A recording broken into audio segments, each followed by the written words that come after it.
Hello everyone, this is Shinom here, back with another gameplay video for Yakuza 2.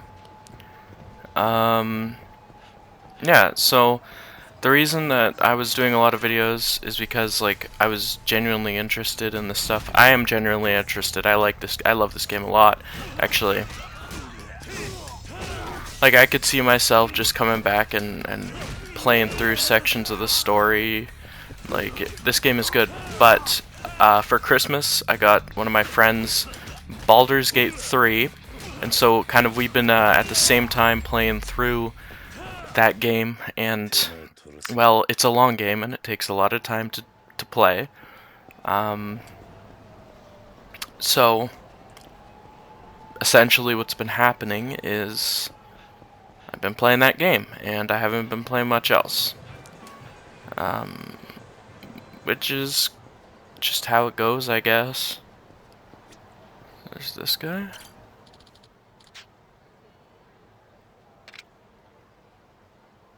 No. Okay. Yeah. But I mean, yeah, I wanna play more games. I like uploading videos. It's a nice little creative outlet. Oh.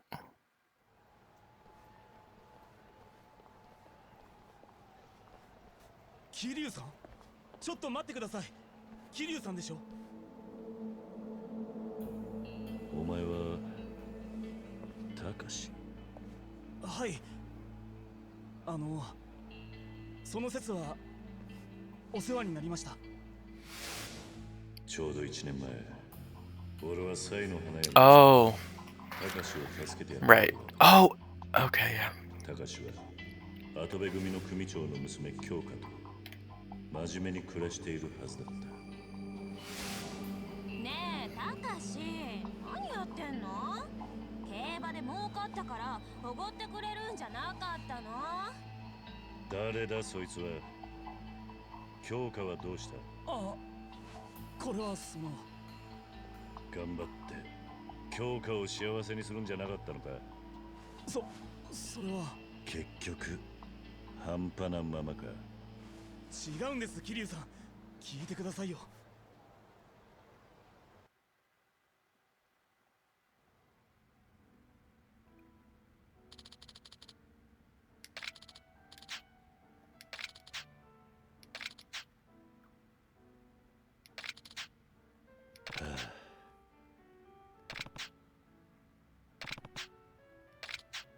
ん？何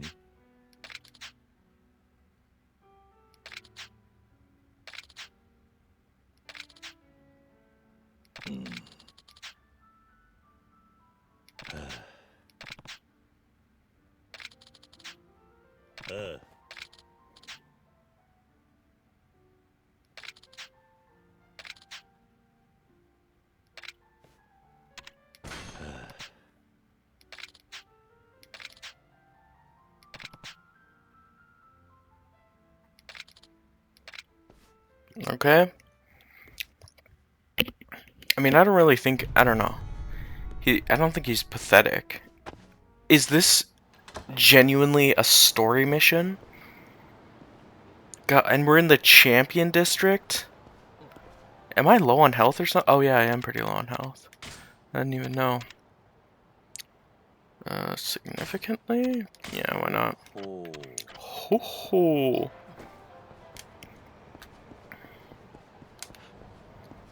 Anyhow, we'll, oh no.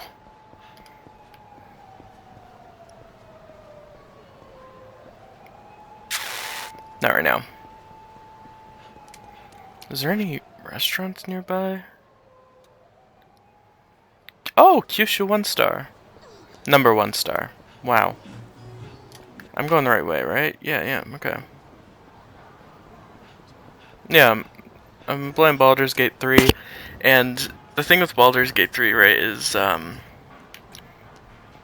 like, this is my first playthrough. When the game first came out, and when it was first getting buzz, I did play through Act 1, most of it. But I want to play through more of it myself. It just, to me, it like I wanted to play through it all, so it made sense to kind of just take my time with it, you know, and explore. You know, me and my friend, we played a little bit of the campaign, like multiplayer, but since we are both playing it through for the first time, I didn't want to get spoilers, so it kind of ended up being, kind of ended up dropping that a little bit. I got to the bosom companion scene with Carlac, no, with Shadowheart, which is the one I wanted to go for originally, but I kind of created a gag character originally. I created a deep gnome who, the backstory was that he got into a pact with kind of like a great old one, like a Cthulhu style monster, to grow a mustache, and that was kind of the backstory for why he was, you know, what class he was, a warlock, right? So yeah, and I was like, after a while, it got kind of not boring, but like the joke got old. It was funny at first, like ha ha ha, they're all looking down on my character because he's short, right? Okay, that's fine, right? But it gets old after a little while, and so I created this character that is a human fighter, and I mean, yes, is that boring? Yes, but or it's not that it's boring, right? It's more that in normal D&D games, it can be a little bit limiting to like what flavor you can add to the campaign, right?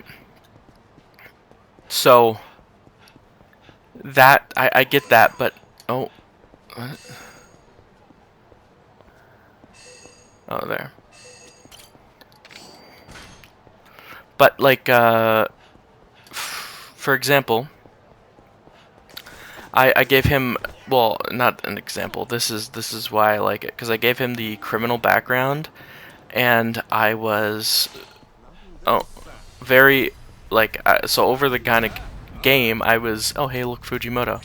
I was giving him essentially like opportunities. Like, he's not a nice guy, but his criminal life was more like robbing people on the side of the road. I decided that he left Baldur's Gate after he kind of got into his own, and he became kind of a highway robber. Not like murder, and he's a bandit, but he's not like unreasonable. He's ruthless, and he's done bad things, but he's not like a bad person, arguably. Arguably. Um,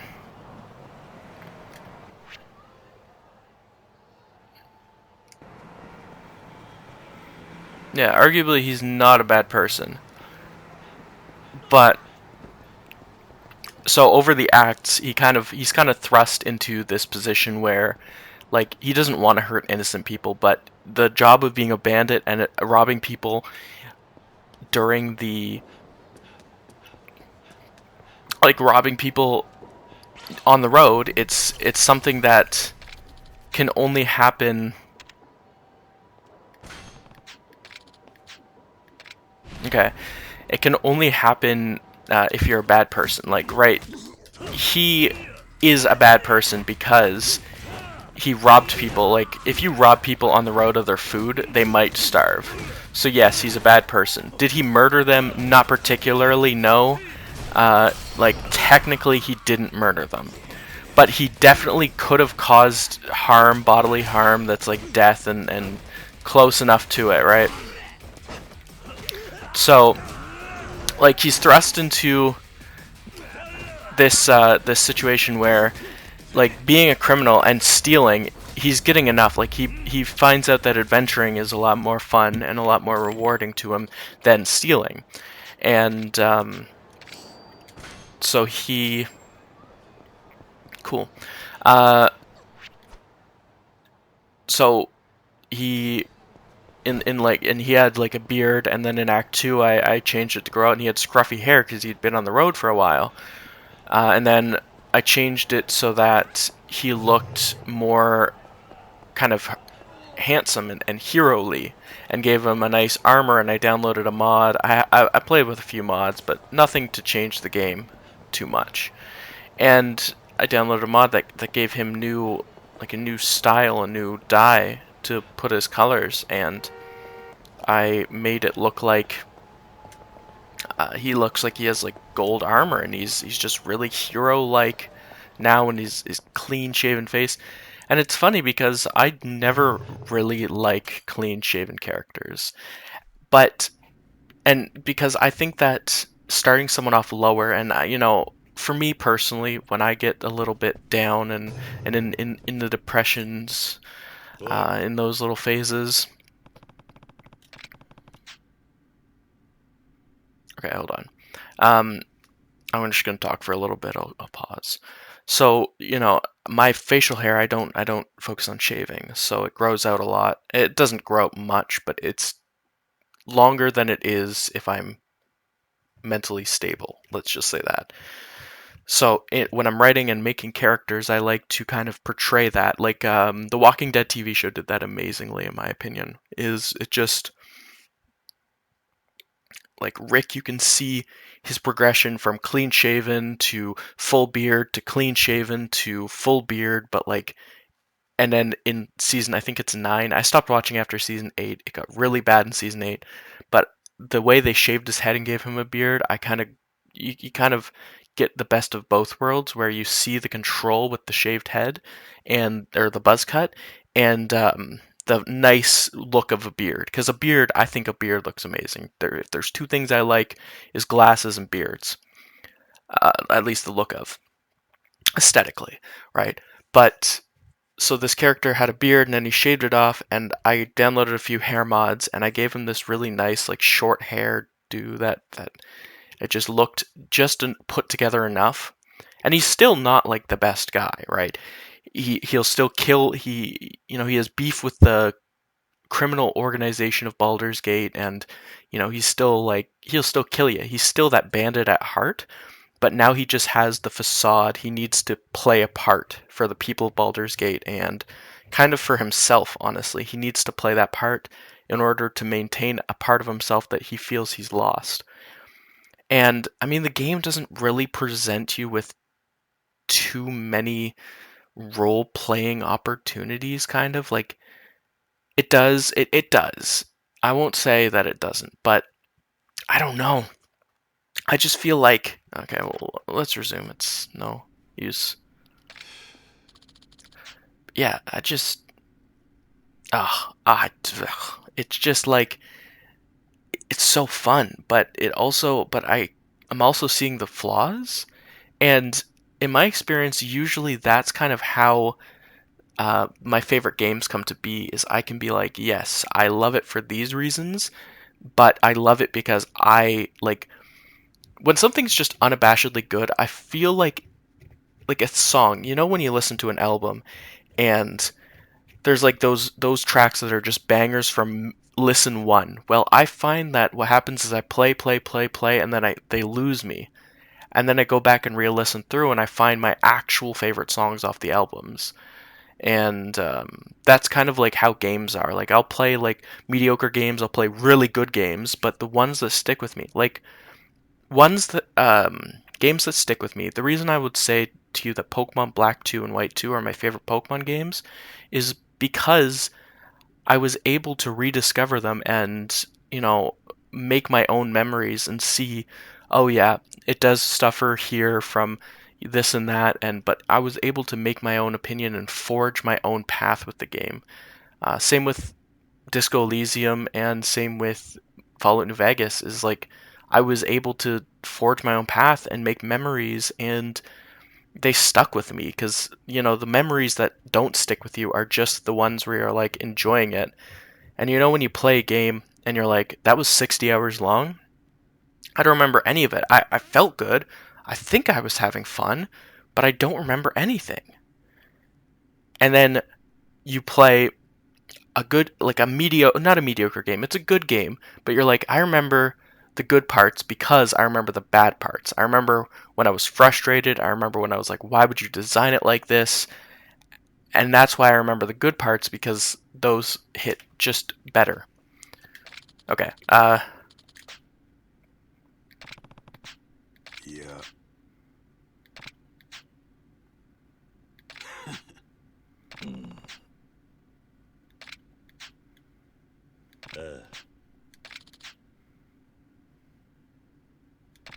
Hmm? Oi. Okay. Yeah, like my favorite book is Neuromancer by William Gibson, and it's kind of the same thing. I was reading that book, and for most of the runtime, like I was a good portion into the game or the book until before I like actually understood. You can actually walk up these before I actually liked the game. Or okay, so I was a good portion of the way through the book before like it's it's almost like the best games are the ones where the creators have like the key to the enjoyment of the game and they just hand them to you. And that came at like page, like a really late page. That's up. Okay, well I gotta go back up. Anyhow, and it kind of felt like I had to parse through all the bullshit. I had to parse through and kind of search for the goodness in everything else, and it really, I really enjoyed it. Like, it's one of my favorite books. Oh my god, Kiryu. Okay. Like, it's one of my favorite, it's my favorite book ever personally. Like, I would call it my favorite book ever. Because now that I've unlocked the story, I can go back and I can reread it and be like, and see the things that I missed, and the language isn't as intimidating as it was before. It's just so good all around.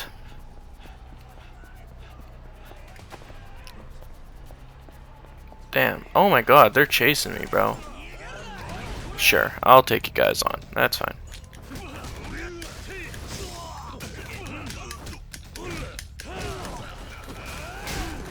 Oh fuck, I hate when they do that.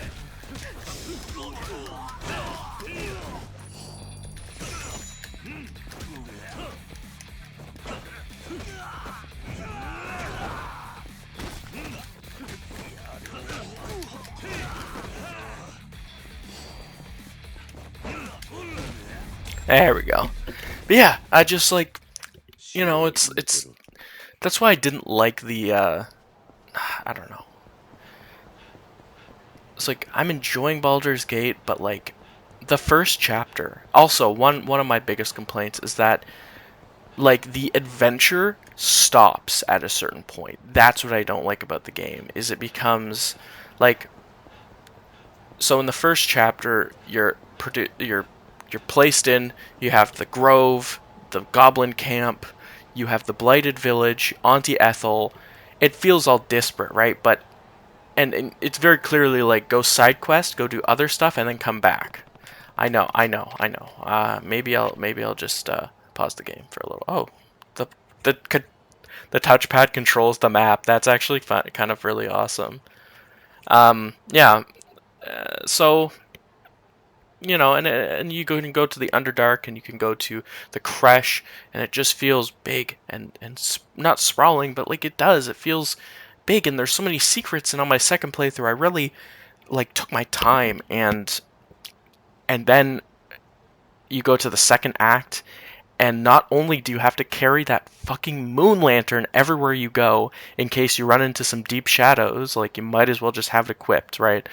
Um, it just annoys me that like maybe I didn't do enough exploring, but from what I gathered, like you can only go back to the like all the adventure to be had is in chapter 1, and then in chapter 2 it's Moonrise, and it's the 3 mini bosses in that town, and it's, you know, there's not too much. There was He Who Was, but a lot of it is like, I'll see you back in chapter 3, and maybe I have to go back and replay it and discover the secrets that because I was kind of not rushing, but like I was trying to catch up to my friend. Yeah, I don't know. Maybe it's just me, but I did enjoy the first act a lot more, and I enjoyed it a lot more on a second go around actually. But I just want to, I just have to play a little bit differently, or play it. I just have to think about it a little bit more because I don't know, like I don't know. I'm not sure about it at all. I might enjoy. It's a really good game. What I'm really excited about is and I can't wait to record my playthrough of this. But I'm gonna do like I bought for the Christmas sale. I bought a bunch of classic CRPGs, and I'm gonna do a bunch of playthroughs of those. I'm really excited for that. But how I work is I have this little fun thing called ADHD, and I have cycles, right?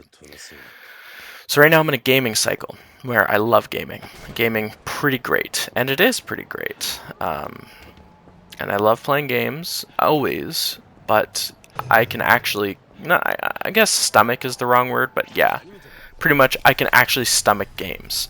Um, I'm playing them because I enjoy them, and I enjoy them all the time, but for example, if I tried to pick up a book right now, oh my god, it would be hard. I would have genuine struggle to sit down and read a book right now.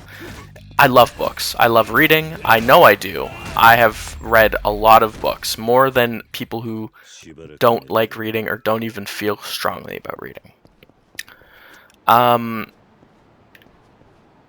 What's this?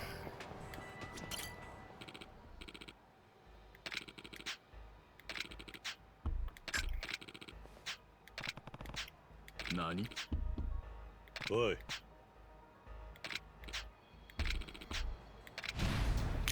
What was I talking about? Yeah, I don't know what I was talking about, but I'll continue where I think I left off. Basically, yeah, so like I like books, but right now I can't sit down and read one. I'm in a gaming mood, and sometimes I get in like a manga mood, or it fluctuates, and that's why I have like 3 different channels because I like to segregate them. But I'm thinking maybe I should just.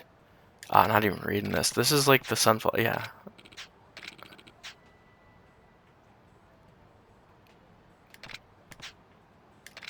Yeah. So and this channel, it's not my only one, but oh nice. Yeah. Like I really do love this game. Or I really do love gaming, but it's not something that always appeals to me every single day of every single minute. That's not jealous, but like my friend, the one with BG3, is like he can play games all the time and he loves gaming all the time, and I simply don't, and it sucks because I love gaming. I just can't sit down to do it all the time. It just doesn't happen.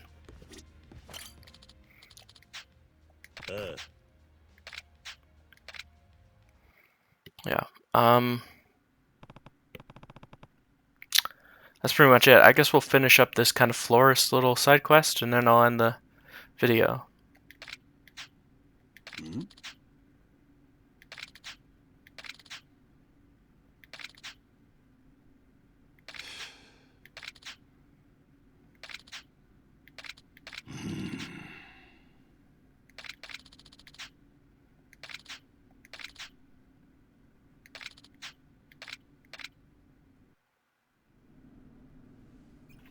Let's see. 1週間前の映像だ。もしもし、私、会ってくれるの？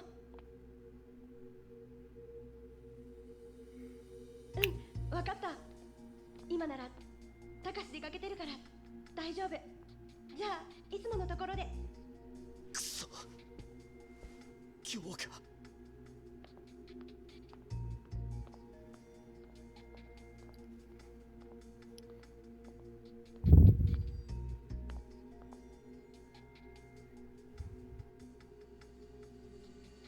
こっちこっ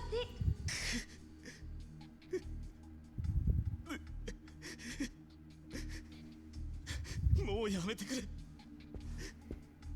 これ以上見たくない。お前が依頼したことだ。最後まで見るんだな。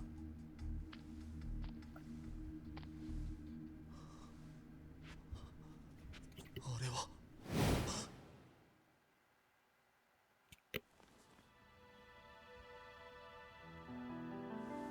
Oh, it's her father. Okay.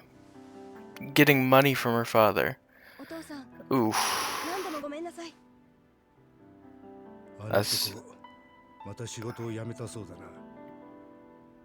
それはたかしのせいじゃなくて、お前たちにはまだ無理だったんだ。もう諦めたらどうだ。いつでも戻ってきていいんだぞ。ありがとうお父さん。でも私、たかしのことを信じてる。今は悩んでるけど、きっといつか私を支えてくれる。だから私、彼を支えてあげたい。頑固者め、全く誰に似たんだが。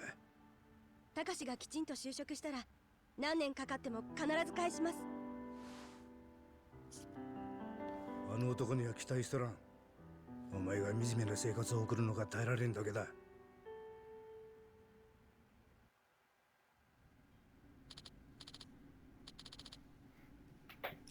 おう。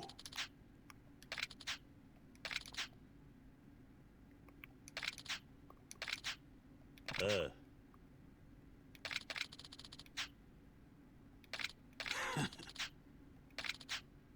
ん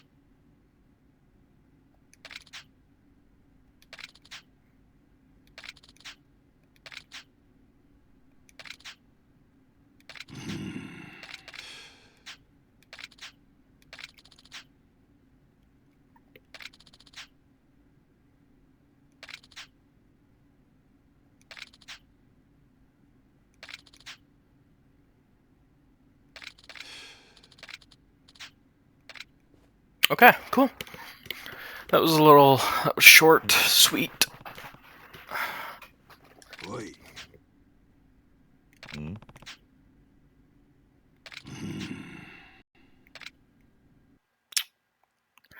I mean, yeah. Oh, Kyoko? Is that her name? Kaoru?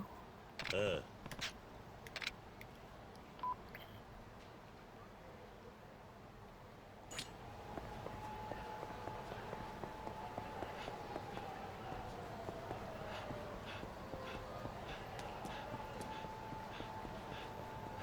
Yeah, kind of jealous. Like, kind of jealous in, like, that very impersonal way. You know, I'm not actually at all jealous, but, like,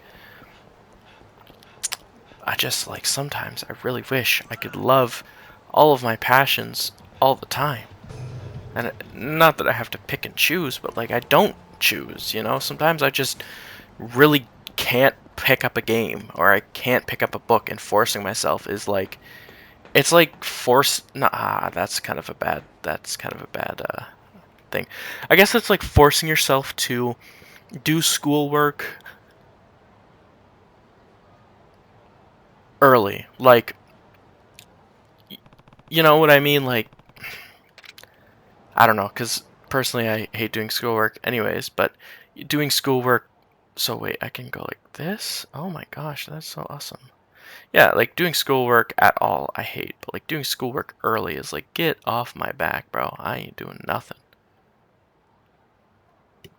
But anyhow, I guess that's gonna be where we end off for today, and yeah, I will see you guys in the next video. Please make sure to like and subscribe to Shinom. It's Sayama, okay. Yeah, okay. Bye-bye.